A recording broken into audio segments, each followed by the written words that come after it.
Deepak Ranjan Samajwadi party के प्रवक्ता, Surendra Rajput Congress committee के प्रवक्ता हैं, डॉक्टर नवीन भटनागर फॉर्मर डीआईजी हैं एनडीआरएफ के, और अनंत राम कुशवाहा जी जाने माने पत्रकार प्रयागराज से हमें ज्वाइन कर रहे हैं, और वीरेंद्र सिंह जी हमारे स्टेट हेड। बहुत शुक्रिया और धन्यवाद आप सभी का। बताइए भाई संजय चौधरी जी, सिस्टम क्या कर रहा है, सरकार क्या कर रही है? लाखों लोग विस्थापित हुए हैं, आपकी क्या जिम्मेदारी है? ब्रजेश भाई, सबसे बड़ी बात तो ये कि उत्तर प्रदेश के 75 जिलों में से 17 जिलों में बाढ़ का प्रभाव है, ये अधिकृत सूचना है और आप भी इसकी पुष्टि कर रहे हैं।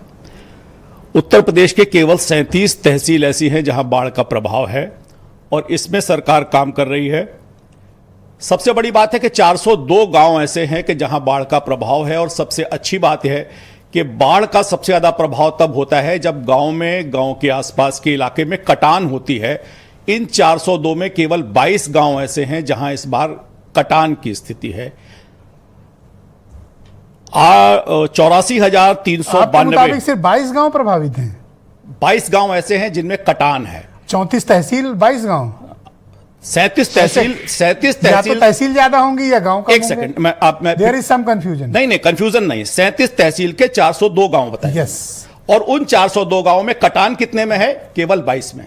पानी भरा है 402 में। हाँ, लेकिन बाढ़ की स्थिति तभी गंभीर होगी जब वहां कटान होगी। कहीं भी पानी घुसा गांव में तो स्थिति गंभीर। और सबसे बड़ी बात है कि इस पूरी बाढ़ में ना तो कोई जनहानि है और ना कोई पशुधन की हानि है।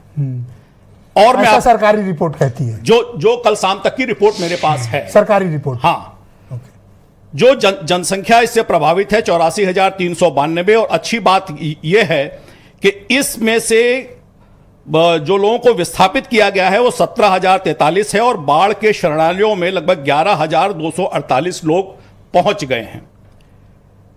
343 मकान क्षतिग्रस्त हुए हैं, और सरकार की जो योजना है कि जो भी मकान क्षतिग्रस्त होगा सरकार उसकी भरपाई करेगी। और 343 में से 327 गांव जो मकान जो क्षतिग्रस्त हुए हैं सरकार ने उनको सहायता दे दी है। ये ग्राउंड की स्थिति है। अच्छी बात यह है कि एनडीआरएफ, एसडीआरएफ और पीएससी की 43 जो यूनिट्स हैं वो इसमें काम कर रही हैं। एनडीआरएफ की एक भी यूनिट को अभी वहां पर ऐसी स्थिति नहीं है कि जो वहां काम करे, लेकिन उन डिस्ट्रिक्ट्स में पहुंच चुकी है। एसडीआरएफ 5-6 जगहों पर काम कर रही है। जो स्थिति है उत्तर प्रदेश की 4 दिन पहले की स्थिति यह थी कि लगभग 18-20 जनपद ऐसे थे जहां पर ऐसी आशंका थी कि वहां पर सूखे की स्थिति होगी। वर्षा अच्छी हुई है। इस वर्षा का पूरे उत्तर प्रदेश में हर जनपद तक ये वर्षा पहुंची है। और जो बाढ़ की स्थिति है, सरकार की जो प्रायोरिटी है, सरकार की जो प्रायोरिटी है कि कोई भी जनहानि ना हो, पशुओं की हानि ना हो, जो लोग हैं कच्चे मकान में हैं उनको वहां से निकाला जाए और उन्हें खाद्यान्न की व्यवस्था की जाए, उनके खाने की व्यवस्था की जाए। अगर मकान गिरे हैं, लाखों लोग संजय जी विस्थापित हैं, खाने का अभाव है उनके पास, हमने आपको दिखाया अभी। कहीं कुछ अन्न मिला भी तो बहुत से लोगों को नहीं मिला। बिजली की आपूर्ति प्रभावित है, बेसिक एमिनिटीज नहीं है, एसेंशियल दवाएं उनके पास उपलब्ध नहीं है। जब डूबा है इलाका, कोई पहुंचे ही नहीं है, तो राहत कौन सी दे दी आपने? ब्रजेश भाई, ऐसी कोई जगह नहीं है कि जहां पर डूब हो और वहां लोग ना पहुंचे। लोग शिकायत कर रहे हैं, आपके सामने शिकायत की है। 757 मेडिकल टीम इन बाढ़ की स्थिति में काम कर रही है। 757 मेडिकल टीम, मतलब फाइलों पे ही कर रही है ना? नहीं, फाइलों पे नहीं, जमीन पे काम कर रही है। सर जमीन कहां है जब डूबा है सर? और उसके बाद जो पशुधन है उसके लिए भी भूसे की व्यवस्था हो रही है।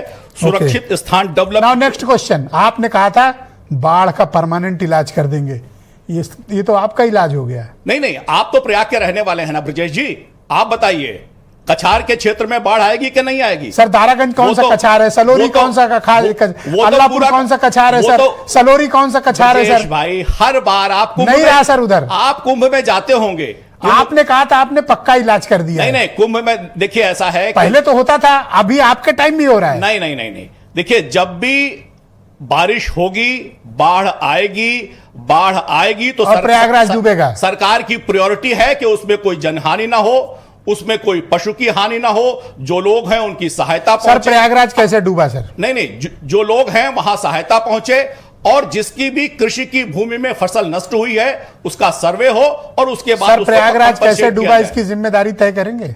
नहीं, जो इलाके हैं कछार का क्षेत्र है, वहां हर वर्ष जब बाढ़ आती है हम भी हैं। सर दारागंज कौन सा कछार है? हम भी सलोरी कौन सा कछार है? सर ब्रजेश भाई, हम बघाड़ा कौन सा कछार है? भाई आप तो प्रयागराज के हैं सर, इसीलिए तो बता रहा हूँ मोहल्ला प्रयागराज के हैं। अल्लाहपुर कौन सा कछार है? सर लेटे हनुमान जी का मंदिर आपने सर वो तो देखा मैं ही मानता होगा हूँ, ना। वो जब तक वो गंगा इलाका बांध के इस पार है। गंगा वहां नहीं पहुंचती है तब तक प्रयाग के लोग मानते हैं कि गंगा आज पानी से भरी नहीं है। मुझे लगता है आप इस बात की लगता हिमायत कर रहे होंगे सारे के कि सारी गंगा जी लोगों के घर चलकर आ गए। सारी की Thank you, सारी sir. नदियां पानी धन्यवाद। से भरी हो और पूरा उत्तर प्रदेश इसमें कोई जो बाढ़ की स्थिति है, बाढ़ की स्थिति न हो और वहां सूखा भी ना हो, इसीलिए मैं